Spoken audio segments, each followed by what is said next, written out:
My first DM tip for this week is when you're writing for your stories, try to use as much detail as you can. And then when writing the session notes that you work from, try to keep things very short, sweet, and bullet point oriented. These short, sweet reminders to help you highlight those excellent details to bring into the game in the moment, because it's way easier to reference small, short bullet points than it is to think about all those details. Here's what I mean by that. When I'm writing a story, I'll write in paragraph format. I'll write fully fleshed out ideas that are deeply detailed, so that when I'm reading through them, I get a sense of what I'm thinking in that story. Very narrative based. But when I'm writing session notes for me to use, prompt, and cue me while in a session, I concentrate them down to short details. So, something like the governor of Tudumbarum is deeply corrupt. He's taken payments from the Zentarum over the last 4 months and is very easily swayed by the promise of gold or prestige in equal strengths. But my session note for that might be Gov Tudumbarum plied by coin and promise of victory in league with Zent.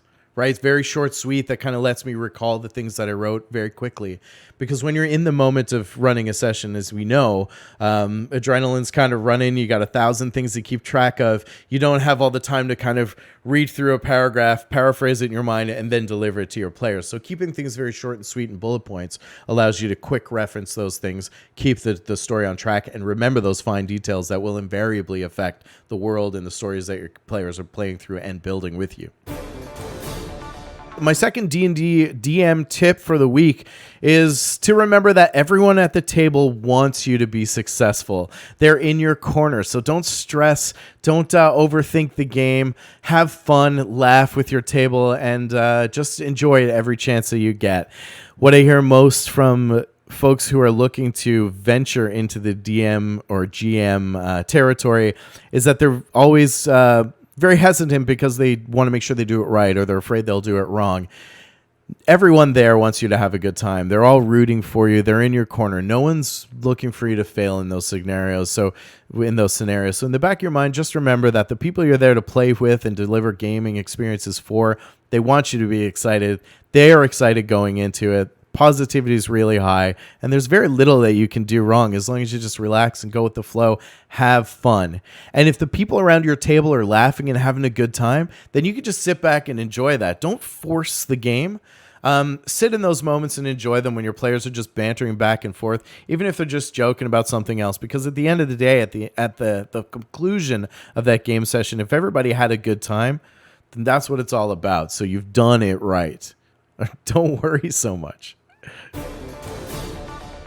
Third D&D tip this week, remember, bad guys think they're good guys in their own mind. This goes back to what we were saying, and of course, things that are inherently evil being a hot button topic and something that needs attention through much debate. What would your big bads be willing to do to achieve what they believe is right? It's far more nuanced and interesting to play villainous characters from the perspective of that they just want to do what they believe is the right thing to do. So they're pushing for and fighting for things that they want to happen, that they believe is for the greater benefit for whoever or whatever they serve. When you get into that kind of mentality of looking behind the eyes of your big bads, it makes them far more engaging, complex, and interesting adversaries for the players at your table. All right, moving on with tips this week. My first player tip for you is don't use your face to check for traps. My players seem to learn this the hard way every single time. If you're entering a new environment or searching an area, always make sure to keep an eye out for things in the environment that are just a little bit off. Check for traps, try and identify those threats and hazards to the party, and they will thank you for it later. Don't do it by running into a room. I've had experiences where players will very carefully approach an environment, find traps or not, but do everything they can to try and mitigate that environmental damage or those hazards that exist in a dungeon or an area. And I've also had players who run headlong through it, no concern or regard for danger, and then they get really upset when they get melted by acid or something like that. So don't use your face to check for traps, use your skills.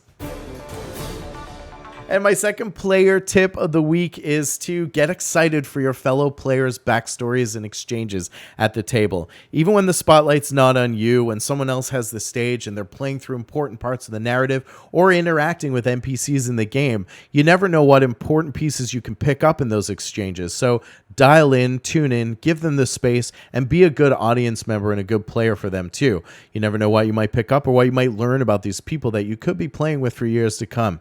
So listen up and spend some time getting excited for their stories, just like you would want them to be excited for yours.